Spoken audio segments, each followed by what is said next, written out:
Welcome to another episode of Historical Facts, Disturbing or Delightful. Buckle up and get ready to decide for yourself if these facts are disturbing or delightful. Welcome back to Historical Facts, Disturbing or Delightful. You decide.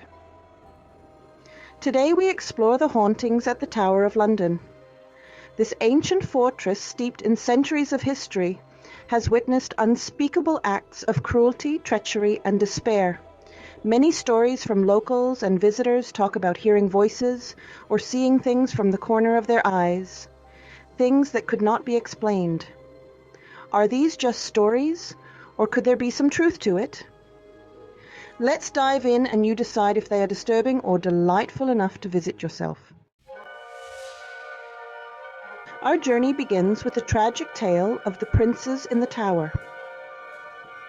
In 1483, two young princes, Edward aged 12 and his brother Richard aged 9, were confined within these walls. Their uncle, Richard, Duke of Gloucester, declared them illegitimate heirs and assumed the crown as Richard III. The boys were never seen again. The mystery of their disappearance has haunted historians for centuries. Some believe they were murdered on their uncle's orders, while others hope they escaped and lived in obscurity. Many visitors and guards have reported seeing two small, shadowy figures, hand in hand, flitting through the corridors of the White Tower. They move with a spectral grace, their forms indistinct, as if woven from shadows.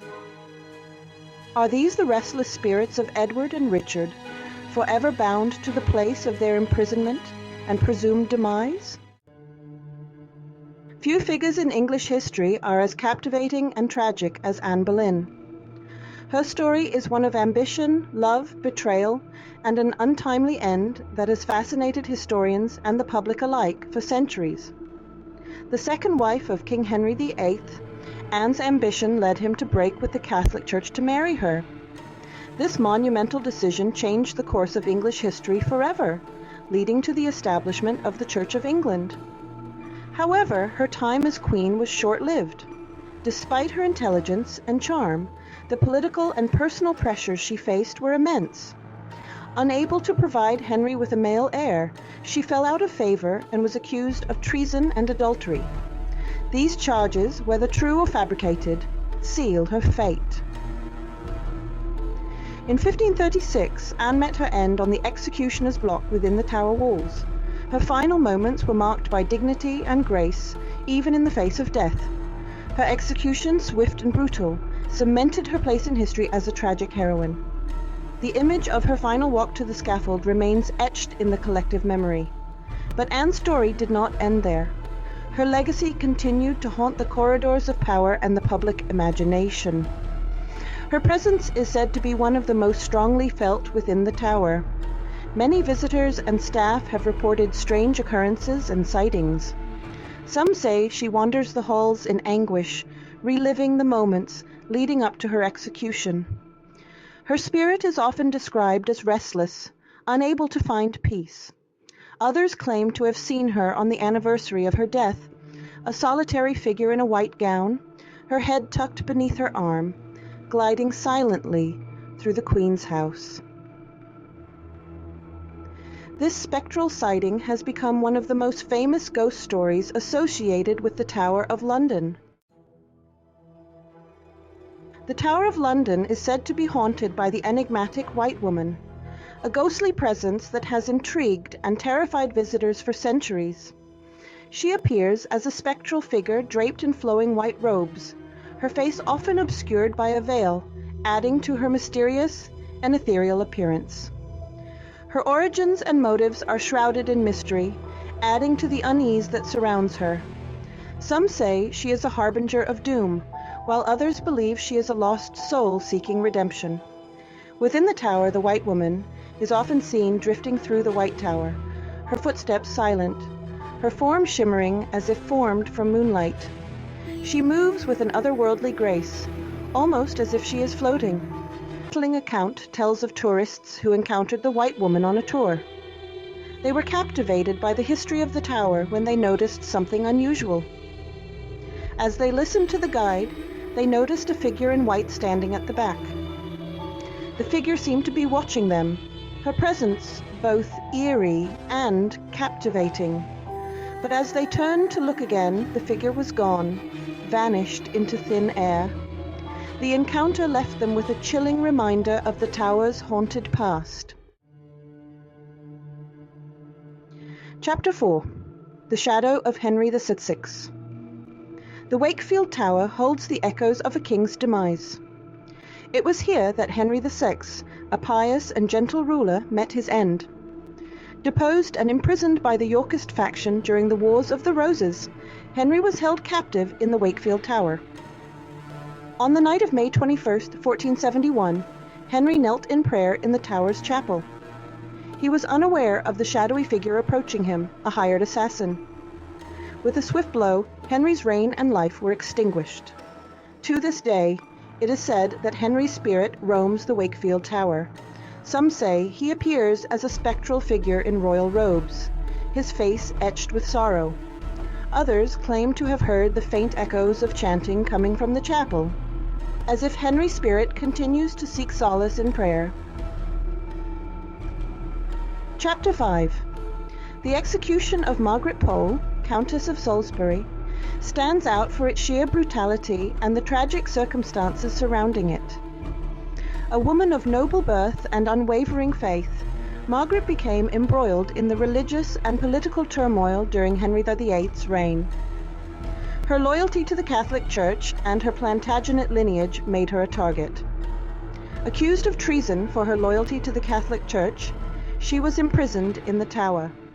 The charges were largely seen as fabricated, a means to eliminate a potential threat to the Tudor dynasty. On May 27, 1541, Margaret was led to the executioner's block on Tower Green. The day was grim and the air was thick with tension. However, she refused to kneel, proclaiming her innocence with a voice that echoed her unyielding spirit. Her defiance enraged the executioner, who began hacking at her with his axe. His anger and frustration were evident in his brutal actions. Margaret, in a desperate attempt to escape, ran around the scaffold, her blood staining the ground. Her movements were frantic, driven by a primal will to survive. It is said that it took the executioner 10 blows to finally end her life. Each strike was a testament to the horror of that day. Her screams are said to still echo across Tower Green, a chilling reminder of her brutal demise. The site remains haunted by the memory of her suffering.